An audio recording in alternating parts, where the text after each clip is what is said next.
নমস্কার, সবাই কেমন আছেন? আজকের বিষয় ক্রিয়াযোগ শেখার জন্য কি কি কর্তব্য পালন করা উচিত। আজকে আলোচনা করব, যদি কেউ ক্রিয়াযোগ শিখতে চায়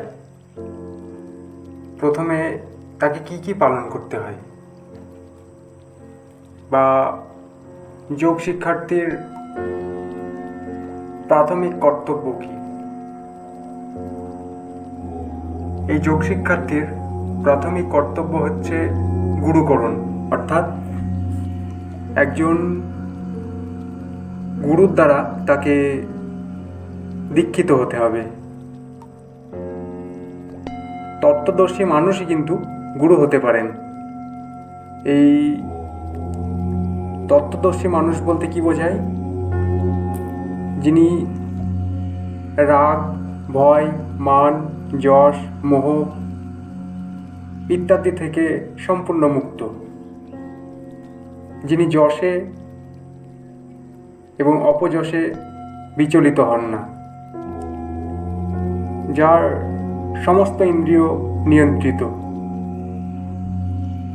সেই তত্ত্বদর্শী মানুষের থেকেই সে উপযুক্ত যোগ শিক্ষার উপদেশ নেবে এবং তার নির্দেশ অনুযায়ী সে তপস্যা করবে। তার জন্য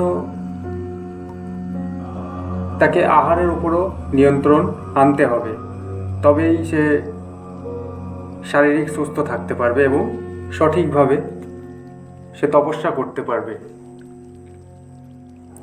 এরপর হচ্ছে তাকে ব্রহ্মচর্য পালন করতে হবে। ব্রহ্ম মানে হচ্ছে নিয়ন্ত্রণ।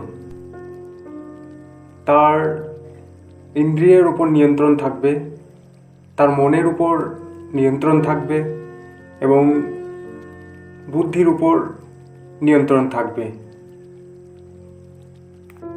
সমস্ত কিছুর উপর নিয়ন্ত্রণ রয়েছে, তিনিই হলেন ব্রহ্মচারী।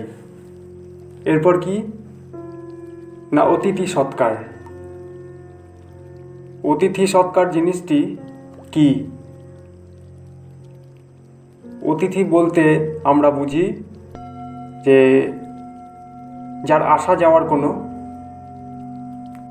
তিথি নেই, অর্থাৎ যার আগমনের কোনো তিথি নেই, তাকেই বলা হচ্ছে অতিথি। তাহলে অতিথি মানেই যে যখন খুশি যদি আসে গৃহে, তাকে আমরা অতিথি ভাবি। কিন্তু না, তাহলে চোর কিন্তু যখন খুশি চলে আসে, না বলে চলে আসে। চোর কিন্তু অতিথি নয়।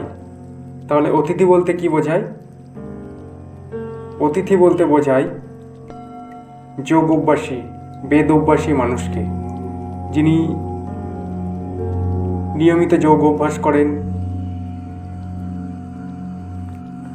যিনি নিয়মিত বেদ অভ্যাস করেন,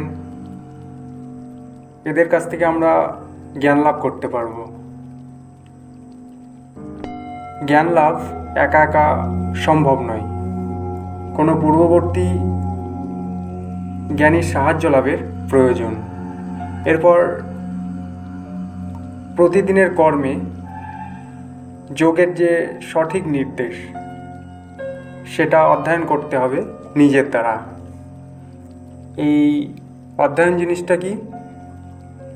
নিয়ন্ত্রণ বোধের যে গতি, সেই বোধকে উপলব্ধি করা। অধ্যয়নে থাকে শব্দ,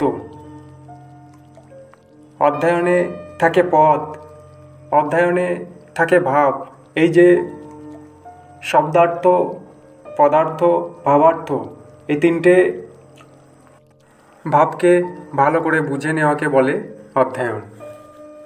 অধ্যয়ন এবং চর্চা এটা নিরন্তর করে যেতে হবে, তবেই এক যোগ শিক্ষায় শিক্ষিত হতে পারবে এবং সে যোগবিদ্যায় দ্রুত পারদর্শী হতে পারবে। এই করণীয় বিষয়গুলির উপরে প্রথমেই তার সমস্ত কিছু মনোনিবেশ করবে। এই সিস্টেমটিকে অনুসরণ করার চেষ্টা করবে। তো আজকে আমরা জানলাম ক্রিয়াযোগ শেখার জন্য কি কি কর্তব্য আমাদের পালন করতে হবে। ভিডিও আমরা এখানে শেষ করছি। ভিডিও ভালো লাগলে অবশ্যই সাবস্ক্রাইব করবেন। সবাই ভালো থাকবেন, সুস্থ থাকবেন। নমস্কার।